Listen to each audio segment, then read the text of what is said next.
აი ისევე როგორც მაგალითად, როდესაც პროტესტის აღმოსაფხრელად მოიგონეს ასე ვთქვათ, ნონსენსი შექმნეს სისულელე ტროტუარზე, ანუ რომელ ავტოკრატიას სჭირდება ტროტუარზე პროტესტის აგრე. უბრალოდ აკრძალავს და დაამთავრებს, არ სჭირდება ბევრი ალებალია რა. იგივე აქაც არ უნდათ მაგათ ამ კანონით უნდათ რომ ფაქტიურად შექმნან არალეგალური გახადო მთელი არასამთავრობო სექტორი, მთელი ასე ვთქვათ სამოქალაქო სექტორი, მათ შორის მედია, ალბათ იმიტომ რომ ძირითადი მედია, ციფრული მედია და ასე ვთქვათ ელექტრონული მედია არის. ონლაინ მედია არის. ონლაინ მედია არის ძირითადად იგივე სტატუსის მატარებელი და მოხმარებელი, ეგენი კომერციულ რეკლამაზე არიჯდნენ და ძირითადად მათი შემოსავლები იყო ასევე საგარანტო შემოსავლები, დონორები. ანუ შესაბამისად ამ სექტორს კრიტიკული ხმის აღმოფხვრა უნდა საერთოდ, ოღონდ ამის გაკეთება თუნდაც ავტოკრატიები ესე არ აკეთებს. ეს არის მაინც სიმულაცია ავტოკრატიის, ვერ ყალიბდებიან ავტოკრატიას. ჯობია ნამდვილს არის. არა, რა თქმა უნდა, უბრალოდ ეს ამ შემთხვევაში ესენი არჩევანი მარტო ამ ორ შორის გვაქვს. ხო, რა თქმა უნდა, მე მგონია, უბრალოდ ისეთ ქვამით ეს არ არის ვიღაცა რომ ვინც ადამიანი ციხეშია და ვინც პოლიტპატიმარია და ვინც ზარალდება, მათთვის ეს ძიმია, უბრალოდ ეს არ არის მათ კი უნდათ რომ შედგენ და ავტოკრატები იყვნენ და დამთავრდეს ეს ყველაფერი და აჩვენონ რომ ამ ქვეყანაში ისინი არიან მართველები თვითონ განსაზღვრავენ ყველაფერს, მაგრამ არ გამოსდი და რეალურად ადამიანებს არ აქვს არ ჩიში გაუჩნდათ მართლმიერ და ჯერ კიდევ მაინც ეს განწყობები ვერ შეცვალეს და თუმცა ამის ცდილობებია. ეხლა ეს რაც მიიღეს, ხა მე სამ იურისტი არა ვარ, მაგრამ ძალიან ზედაპირზე და პრინციპში მე რომ ვკითხო, არც ღირს ამის სამართლებრივი წაკითხვა ამ დოკუმენტის, იმიტომ როგორც უნდა ისე აბამენ. ტერია ერთი, მაგრამ ინტერპრეტაციას აკეთებენ მეორეს და რაც თორეა გამოყენების შემთხვევაში შეიძლება ფართო ინტერპრეტირების პროექტია. ეს არ არის ვიღაცა თვითონ არიცი არა. თვითონ ეს მთელი არ ვიცი ძალიან სერიოზული რესურსი სჭირდება ასე ყველაფრის კონტროლს. ალბათ აქვთ რაღაც პერსონალი. მინიმუმ შენს პოლიციას წიხლებით არ უნდა ცემდეს შენი პარტიული თანამდებობის პირი და ვიღაცა კრიმინალური შვილი. აი ეს როცა გააქვს ქვეყანაში და მზიამოღებელი რაღაცა შეურაცხყოფა მიყევნებული ხალხს ცილა რო გააქვს ამაზე სამაგალითო ჟი, ავტოკრატი კი არა, სასაცილო ხარ. ანუ კარიკატურა ხარ და შესაბამისად ეს კარიკატურული ეს არასერიოზული კანონები მაგის მაჩვენებელი. კიდევ ერთხელ ეს კანონები რა თქმა უნდა აზარალებს ალკოჰოლ ადამიანს და გარკვეულად ძიმია ვიზეც ეს კონკრეტულად გადადგმა, მაგრამ ეს ქვეყანა ვერ შედგება, იმიტომ კიდევ ერთხელ გუშინ წინდელი ამბავია, ჯოხატაურში წიხლებით შედგენ პოლიციელს. ვიღაცა კრიმინალის შვილი და ვიღაცა პარტიული თანამდებობის პირი. ესე არ ხდება, ესე არ შეიძლება, ეს არ არის არც დემოკრატიაში და მით უმეტეს არ არის ძალოვანი სტრუქტურა თუ ესეთი დაჩაგრული ყავს, ესეთი ღირსება აყრილი ყავს, ეს ვერ ჩამოაყალიბებ და ეს რაღაცა კანონებით манипуляция, ჟანგლეორობა მართლა არის ფართხალი ავტოკრატიის არშემდგარი ავტოკრატიის ფართხალი არის. სხვა ვერაფერი ვერ დავარქვი, თუმცა კიდევ ერთხელ ამას ექნება შეუქცევადი შედეგები საქართველოსთვის, ქართული დემოკრატიისთვის, ისინი შლიან პრაქტიკულად აი 30 წლის განმავლობაში ჩამოყალიბებულ ინფრასტრუქტურა სამოქალაქო სექტორის, ეხლა ხანზე ბოლო წლებში განვითარებულ ელექტრონული მედიის ზოგადად შესაძლებლობებს, ანგრევენ ყველაფერს, უბრალოდ ხა არ ცოდნე ადამიანი კიდევ უფრო დიდ ზარალს აყენებს ქვეყანას და სახელმწიფოს სამომავლოდ, მაგრამ ეგენი ვერ შედგებიან ავტოკრატებად, აგრეთვე მოვესწრებით ორივე, როგორ ჩამოიშლება მათი სისტემა და მიუხედავად იმისა, როგორი იქნება ოპოზიციური თუ პოლიტიკური ოპოზიციის ქმედებები, ისინი თავის-თავს დაშლიან, იმიტომ რომ ეს არ არის სწორი გზა, ეს არ არის ეფექტური გზა და ეს არ არის როგორ იმართება თუნდაც სახელმწიფოები, როგორიც არ უნდა იყოს დემოკრატიული თუ ავტოკრატიული. კი ბატონო, ანუ ალტერნატივაზე ლაპარაკობთ. ახლა ალტერნატივის სისუსტეც კი ვერ გააძლიერებს იმდენად, რომ შენ დიდხანს იყვნენ 13 წელი არიან უკვე ხელისუფლება. კი, რა თქმა უნდა, ეს 13 წელი ესეთები არ იყვნენ და ეს პრინციპში ძალიან ბევრი, ძალიან პოზიტიური შედეგი ჰქონდათ და იმიტომაც რომ თავიდან კარგი შედეგები ჰქონდა და ნორმალური ხალხი ყავდა, რომელიც არ დარჩა შიგნით არავინ, გამოექცა და წამოვიდა, ზოგი თვითონ გამოყარეს, მიიღეს ის რაც მიიღეს და ეს ყველაფერი არის იმისკენ მიმართული, რასაც ხეხო ხედავთ. ეს არ არის სახელმწიფო, რომელიც შეიძლება ეს არ არის ლუკაშენკოს სახელმწიფო. ბევრჯერ მithქვას, თქვენს ეთერშიც მithქვია, ლუკაშენკო თავი შეაყვარა ხალხს. ჯერ უყვარდა და ბაჭკა დაარქვა, რაღაცა გარკვეული სოციალური პრობლემები გადამოუგვარა. ეს თავისიანობს ხა თვითონ თავისი პოლიტიკური ლოიალისტებით გამოტენეს ჯერ ტექნიკური უნივერსიტეტი და ეხლა აუქმებენ. ეხლა უმუშავრად ეს როგორ შეიძლება? ეს არ არის ავტოკრატია, ეს უგუნურობა არის, თუნდაც ავტოკრატიული გადმოსახედია. ეს არის თავის ჭამაზეა. როგორ შეიძლება დავიჯერო ეხლა რომ ლილუაშვილი, ღარიბაშვილი ისე დაუკითხავად აკეთებდა რაღაცებს, რომ ივანიშვილმა არ იცოდა? არა, უბრალოდ თავის ჭამაზე გადავიდა რეჟიმი, ამ თავის ჭამაზე თავის აუცილებლად გამოჭავს თავის ძიერს. ეხლა ჩვენ რას მოვახერხებთ ცალკე კრიტიკა და ცალკე პრობლემა, ცალკე სასაუბრო თემა, რამდენად ოპოზიციური სპექტრი იქნება თუ ზოგადად პოლიტიკურ ავანგარდში თქვა და ყოფილი ადამიანი რამდენად სწორად ვიმოქმედეთ, მაგრამ მეორეა ესენი თვითონ რომელსაც აქვს ძირითადი პასუხისმგებლობა და კიდევ ერთხელ მათი ამ რეჟიმის დამახასიათებელი ის ის ყველაფერს აკეთებს, რომ ოპოზიციური ვთქვათ ოპონირება იყოს ძალიან სუსტი და აქ ფრაგმენტაციაც მოახდინოს, დაშლაც მოახდინოს და ნუ ეხლა ყველაზე ესეთი სოლიდური ჯგუფი რაც იყო და ჩემთვის ძალიან საპატივცემლო, ძალიან ბევრი მიუხედავად იმისა, რომ ზოგის აზრს ვიზიარებს ზოგის არა, მაგრამ სამოქალაქო სექტორი ერთ-ერთი ყველაზე მდგრადი და კარგად შემდგარი, კარგად განვითარებული ინფრასტრუქტურა იყო, თავისი ძალიან კომპეტენტური ადამიანებით, რომელიც განსხვავდებოდა თუნდაც სომხეთის, თუნდაც უკრაინის, თუნდაც მოლდოვის, თუნდაც რა ვიცი, ბევრი აღმოსავლეთ, თუნდაც ბულგარეთის და ასე ვთქვათ, რუმინეთის, ახალი ევროკავშირის წევრი ქვეყნების სამოქალაქო სექტორისგან არ ჩამოუვარდებოდა არც კომპეტენციით, არც ოდნით და არც ბრძოლის უნარიანობით და არც შესაძლებლობით. არც მასშტაბებით, არც გავლენებით ქართულ საზოგადოებრივ ცხოვრებაზე, პოზიტიური გავლენებით. მაგრამ აი ეს გავლენა აშინებთ, ეს არის თავარი ბოლო ბასტიონი დემოკრატიის, ამის დანგრევა უნდა, მე არ ვიცი.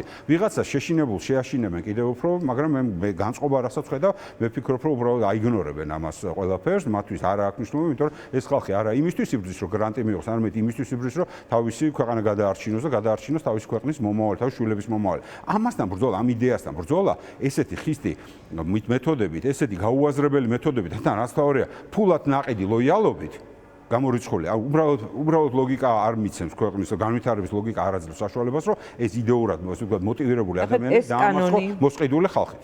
ეს კანონი იქ უნივერსიტეტების შერწყმა და ზოგადად განათლების რეფორმა, აი ეს რეპრესიული წნეხი, პატიმრები, როგორც არიან, თქვათ, გამოსული ნაწილი, კიდევ ახალი საქმეები ამ ციხიდან გამოსულ ლიდერებზე რაღაც თავზე დაკიდებული და ამ დროს დებატების სურვილი ხელისუფლების მხრიდან როგორ ხსნით ამას? შეიძლება ჯერჯერობით რაღაც კონკრეტული ნაწილია ოპოზიციის აქ წარმოდგენილი, შეიძლება გაფართოვდეს ეს სპექტრი, არ ვიცი, მაგრამ ფაქტია, რომ ეს არ იყო მედიის დაკვეთა, მედიიდან წამოსული პირიქით, ეს იყო მთავრობის პრემიერის გადაწყვეტილება და რაღაცა მის ერთ სიტყვაზე ქალაქები აშენდებოდა, ისე პრემიერის ერთ სიტყვაზე სტუდიები აშენდა და ზემოდან ქვემოთ წამოსული იდეა იყო. კი ბატონო და ეს ალბათ ეს ხო ეს როგორ ჯდება, თქვათ რა მოცემულობა მას რეალიტი შოუ, რომელიც რუსთავიორზე ხშირად არის ხოლმე და ამ რეალიტი შოუს მონაწილეები გახადა პოლიტიკას ხა გუში დიდხანს ვერ უყურე, მართლა ძალიან გამიჭირდა ყურე, იმიტომ რომ ფარსი იყო დიწილად. რა თქმა უნდა იყო ძალიან ობიექტური კრიტიკული საკითხებიც იყო, რაღაცები წამოიჭრა. რაღაცები იყო მართლა ვიღაცა გულს მომხანდა, მაგრამ სწორედაც ფარსის მთავარი არსი უნდა იყოს, რომ მცირე კრიტიკა უნდა იყოს, მაგრამ ეს კრიტიკა უნდა ემსახურებოდეს არსებული მოცემულობის გაправებას. და გუში რა გაправდა? რა გაправდა? დიწილად გაправდა, რომ ადამიანის უფლებები და დემოკრატია აღარ არის მნიშვნელოვანი საკითხი. ეს ყველაფერი რაღაც ახალი აბსურდული სუვერენობის თეორიით ჩანაცვლა. ანუ ესენი საუბრობენ ახლა პაპუაშვილი საუბრობდა ამაზე. ნახეთ და მათი დანარჩენი სხვები მაგალითად შეეძლოთ ნიკა სიმონიშვილიც იყო მიწოული თქვა რომ არ არა, ნახე აქ ფავორა. მე არ თემატიკის შემოტანის ხობაზე ნიაგო ხუჩიას კომენტარები იყო წინასწარ და არც ერთ შემთხვევაში მაგას არ გულისხმობ.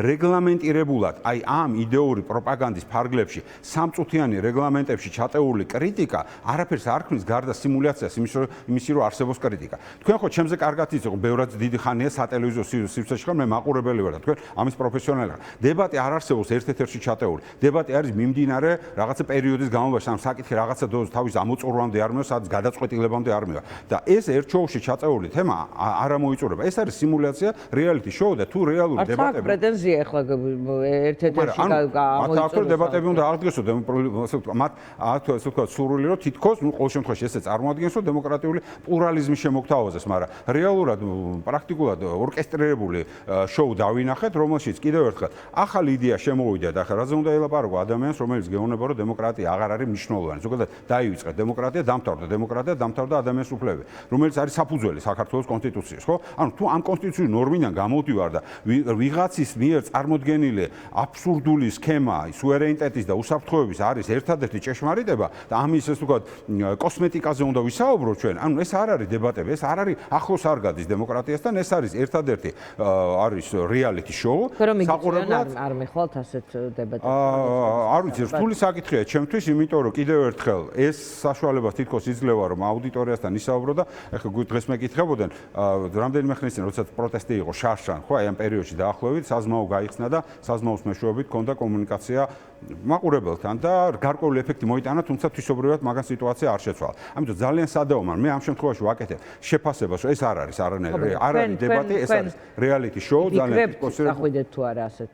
ვიფიქრებ და კონტექსტიდან გამომდინარე ვიმოქმედებ. მე არ გონია რომ ესე ცალსახად ან უნდა თქვა ან კი ან არა, ეხლა ყოველ შემთხვევაში ამ ეტაპზე. კიდევ გუშინდელი იყო პირველი ეთერი, რამდენად ზათარენ, მე ძალიან უჩვენებარებ, ეგენი მზად იყვნენ რეალური დებატი გამართონ ქვეყანაში, იმიტომ რომ ამის არანაირი წინაპირობა არ ჩანს, ეგენი არ არიან მზად. განათლების რეფორმაზე სასაუბრად. აი რატომ მაყურებლისთვის მინდა განმარტო, რატომ მსჯელობ ამაზე, ეს ნებისმიერ ტელევიზიის საქმეა, რასაც უნდა იმას გამართავს, რა თქმა უნდა, ტელევიზიის კი, მაგრამ არა მთავრობის საქმე. უბრალოდ ეს პოლიტიკის ნაწილია, დღევანდელი პოლიტიკური ვითარების ერთ-ერთი ეპიზოდია ეს დებატი, რომელიც იდეაც პრემიერისგან წამოვიდა, როგორც ლაპარაკის. თუ ეს დებატი იქნება შინაარსი. ეს პოლიტიკური თემაა და არა სატელევიზიო. ამ შემთხვევაში პოლიტიკური არა, ეს არის პოლიტიკური პერფორმანსი, რომელიც ცდილობს სახე მობანოს რეჟიმს. იმიტომ როგორც დავინახეთ, თუნდაც დღეს აბუ-დაბიში თუ დუბაიში პრემიერი საუბრობს იმაზე, რომ ჩვენ ევროინტეგრაციას ვაგრძელებთ და საქართველოში რაღაცა პოზიტიური ცვლილებები მიდის. ანუ ამაზე საუბრობს, ხო?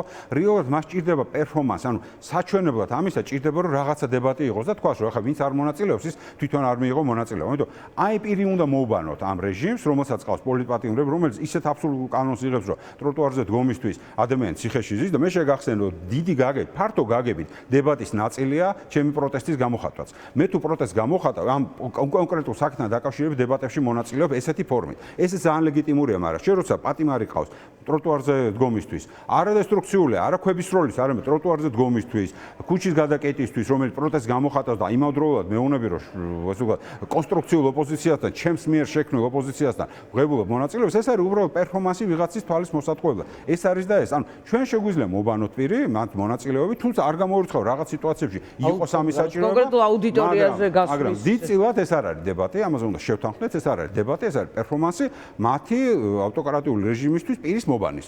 ნუ შეგვიძლია გუშინ ეს იყო. მეტი არაფერი გუშინ იყო, გარკვეულწილად დომინირებდა ხელისუფლების აზრი, დომინირებდა მათი პოზიცია, შემოიტანეს ახალი პარადიგმა, ეს ახალი პარადიგმა ფუნდამენტურად ეწინააღმდეგება საქართველოს ეროვნულ ინტერესებს, ანუ ანტიდემოკრატიულია და სახელმწიფოებრივია, მაგრამ მათ ესეთი გაგება აქვს, ანუ ბიძინა ივანიშვილის სუვერენიტეტზე აგებული ნეოფეოდალური, ამ ნეოფეოდალურ პარადიგმას ბოდიში ყენიან და ჩვენ გვინდა რომ აი ეს იყოს ახალი დისკუსიის საგანი. რომ დააკონკრეტეთ ისე მაყურებლისთვის. რა დავაკონკრეტეთ? რომელი პარადიგმა, რომ სუვერენიტეტის. რაღაცა გაურკვეველი სუვერენიტეტის, რომელიც არის აგებული ბიძინა ივანიშვილის სუვერენზე. ბიძინა ივანიშვილის სუვერენზე, ანუ ჩრდილოვან ბიძინაზე, ანუ ქართული ოცნების სუვერენიტეტზე. ანუ ქართული ოცნების მიერ განხორციელებულ სუვერენიტეტზე ქვეყნის მართვაში. და ყველა დანარჩენი ის რაც ვთქვათ საფუძველი იყო საქართველოს სახელმწიფოებრიობის ან თანამედროვე სახელმწიფოს ეს არის დემოკრატია, ადამიანის უფლებები და სამართლებრივი და სოციალური სახელმწიფო შენობები, ეს არის მეორე პლანზე გადატანა. ანუ ეს აღარ არის მნიშვნელოვანი. ამიტომ ეს ყველაფერი არის ახალი პარადიგმის ბოდიში და შემოტენვის და ამის გაправების მოდელი, სადაც პატარა ხმაური და პატარა შეიძლება კრიტიკული ხმა შეიძლება გავიგოთ, მაგრამ ეს კრიტიკული ხმა იმ მომენტში საერთოდ არ ქმნის მნიშვნელობას. თუ მათ რეალურად უნდა დებატები არის, უნდა მოვიდნენ კაც ყველა ფორმატში უნდა იარონ, ისე როგორც დავდიოდი ჩვენ როცა ვიყავი და გახსოვთ ალბათ, ყველა ფორმატში დავდიოდი და არავისთან დებატთან არ გქონდა უხერხულობა. და გქონდა სასწაულო. დღეს არა აქვს ამას. დიდი მადლობა, დიმიტრი ცკიტიშვილი იყო ჩვენი სტუმარი, ხვალ შევხვდებით ერთმანეთს 6